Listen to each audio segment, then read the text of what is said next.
Olá, boa noite. Este é o Notícias 24 Horas. Hoje faremos o resumo do dia 1º de junho de 2021, terça-feira, logo após a vinheta.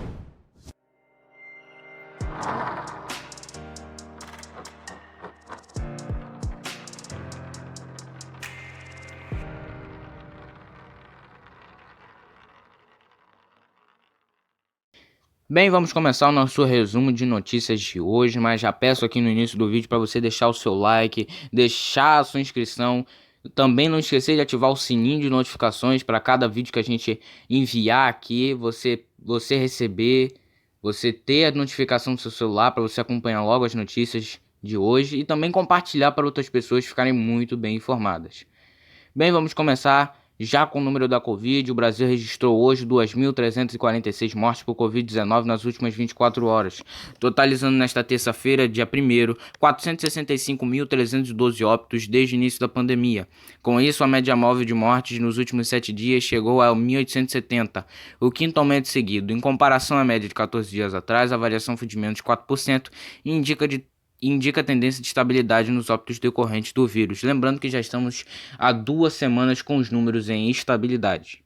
Durante o depoimento à CPI da Covid nesta terça, a médica Nise Yamaguchi foi questionada pelo senador Otto Alencar, do PSD da Bahia, que é ortopedista, sobre a diferença entre um protozoário e um vírus.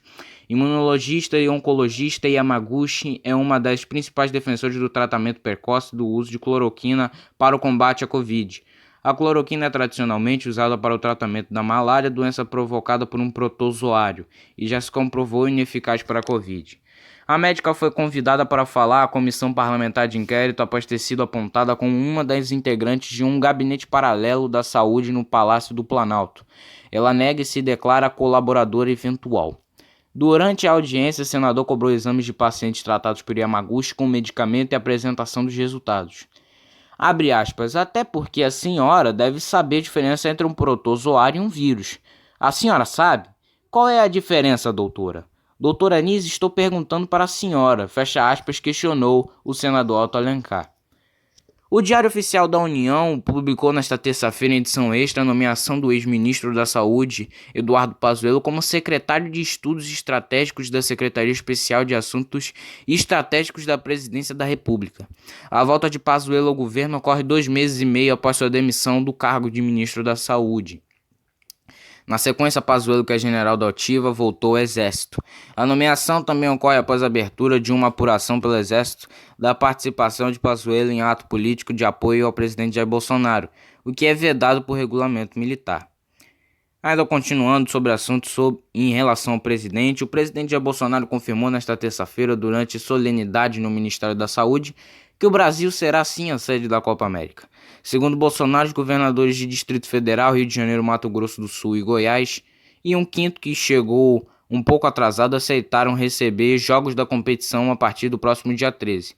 Ele não mencionou o quinto estado, que poderia ser São Paulo, mas o governador de São Paulo, João Dória, PSDB, rival político de Bolsonaro, chegou a declarar que aceitaria receber partidas da Copa se fossem adotadas medidas preventivas estabelecidas no estado.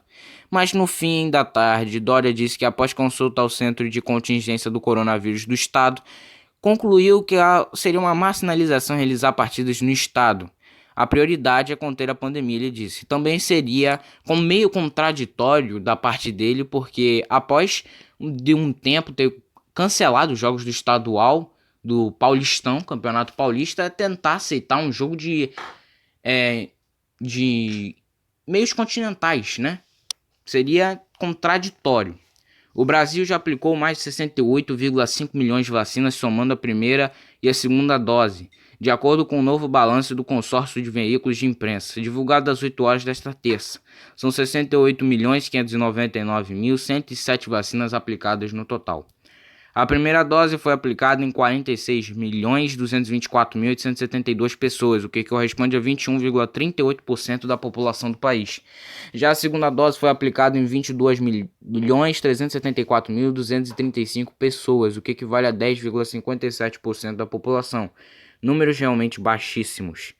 De ontem para hoje, a primeira dose foi aplicada em 526.915 pessoas e a segunda dose em 185.024 pessoas, com um total de 711.939 doses aplicadas neste intervalo. Com a disparada dos preços da carne bovina em 2020 e a queda da renda das famílias durante a pandemia, o consumidor teve que recorrer a proteínas mais baratas como o frango e o ovo, mesmo com o aumento do valor destes alimentos nas gôndolas dos supermercados. E no dia 21 de maio, a Associação Brasileira de Proteína Animal, a ABPA, alertou o governo federal de que novas elevações nos preços dessas proteínas podem ocorrer nos próximos meses, por causa da alta dos custos de produção do setor. Economistas avalistam que os preços das proteínas podem subir mais, mas vem dificuldades para as empresas repassarem todos os seus custos ao consumidor, neste momento de desemprego alto e queda dos rendimentos. A alta de 1,2% do Produto Interno Bruto, PIB, do primeiro trimestre mostrou uma resiliência da economia brasileira maior do que a esperada para absorver os choques provocados pela pandemia de coronavírus, mas a expectativa dos analistas para o futuro é de um otimismo bastante cauteloso. Ainda são estímulos necessários, avaliam analistas. Entre os destaques positivos dos primeiros 3 meses do ano, os economistas apontam pelo lado da oferta a alta do setor de serviços, que costuma ser bastante afetado pela pandemia, e da agropecuária, ajudada pelo câmbio. Pelo lado da demanda, a formação bruta de capital fixo, os investimentos, apresentou um desempenho considerado bastante positivo. Abre aspas, a gente teve um período de juro real negativo de quase 2% na média dos últimos 12 meses, e isso está desencadeando um boom de construção civil no setor imobiliário. Fecha aspas, afirma Paulo Gala, CEO da Fator Administração de Recursos. Continua ele, e a formação bruta de capital fixo traz exatamente essa história de um aumento de investimento em construções. Fecha aspas. Lembrando que, como está aí também na imagem do vídeo, praticamente o PIB negativo dos 2 primeiros trimestres do ano passado foram zerados. O ministro Edson Fachin, do Supremo Tribunal Federal, deu prazo de 5 dias ao presidente Jair Bolsonaro para se manifestar sobre o pedido do PSDB sobre o uso de máscara e distanciamento social. Para mim, particularmente, uma perda de tempo. O partido quer que o STF determine a Bolsonaro, sob pena de multa, o cumprimento das medidas preconizadas pelo Ministério da Saúde a fim de conter a expansão da Covid-19. Bolsonaro costuma comparecer sem máscara a eventos públicos nos quais provoca aglomeração de apoiadores. Também deve se manifestar a Procuradoria-Geral da República, PGR, e a Advocacia-Geral da União, AGU. Abre aspas, são graves as alegações trazidas pelo partido requerente, sem descurar da urgência que as questões afetam a saúde pública, reclama a oitiva da Presidência da República no prazo curto fixado em lei, pode contribuir para delimitar o quadro descrito pelo requerente, escreveu Fachin. O Ministério da Economia avaliou nesta terça-feira que o Brasil tem recuperado a atividade econômica de forma mais rápida do que outros países, mas acrescentou que o baixo volume de chuvas e seu impacto na oferta de energia elétrica poderá ser um limitador da perspectiva de crescimento neste ano e deverá ser observado com a atenção necessária. Mais cedo, nesta terça-feira, já como citado acima, o Instituto Brasileiro de Geografia e Estatística, o IBGE, informou que o PIB cresceu 1,2% no primeiro trimestre de 2021, na comparação com os 3 meses imediatamente anteriores. Em valores correntes, o PIB totalizou 2,48 milhões de reais. No fim de maio, o governo informou que vai contratar a energia mais cara das termoelétricas por causa da piora na estiagem em várias regiões brasileiras. É a pior situação dos reservatórios do Sudeste e Centro-Oeste em 91 anos. A falta de chuva afetou principalmente essa região onde ficam as hidrelétricas responsáveis pela maior parte da geração de energia no país.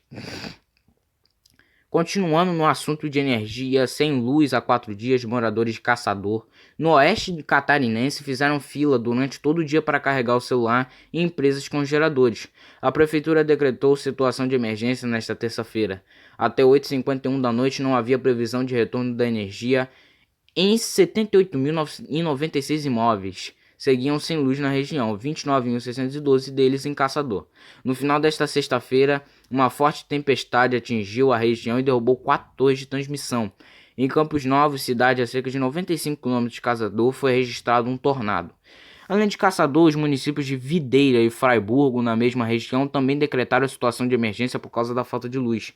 Em Videira, 14.617 unidades consumidoras estavam sem energia elétrica até às 6h27 da noite desta terça. Em Fraiburgo, já eram 13.916. E para terminar o nosso resumo de hoje, O médico de Porto Alegre, investigado e detido por assédio sexual no Egito, chegou a pedir desculpas à vendedora alvo de seus comentários por tê-la constrangido e publicado o vídeo nas redes sociais.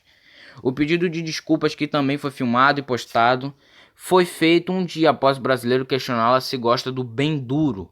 Victor Sorrentino foi detido no domingo após ativistas pelos direitos das mulheres no Brasil verem o vídeo postado por ele, traduzirem e fazê-lo chegar a ativistas do Egito. As imagens viralizaram e levaram as autoridades egípcias a deter o médico antes dele voltar ao Brasil.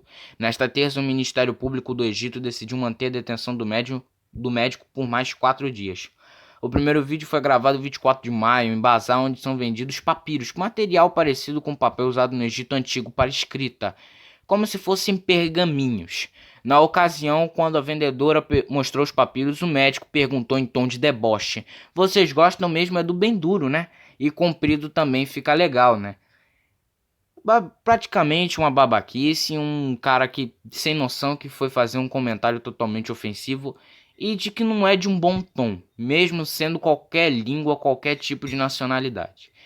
Bem, essas foram as notícias de hoje. Agradeço a todos os espectadores, a todos os ouvintes, agradeço a todos os inscritos que estão vindo.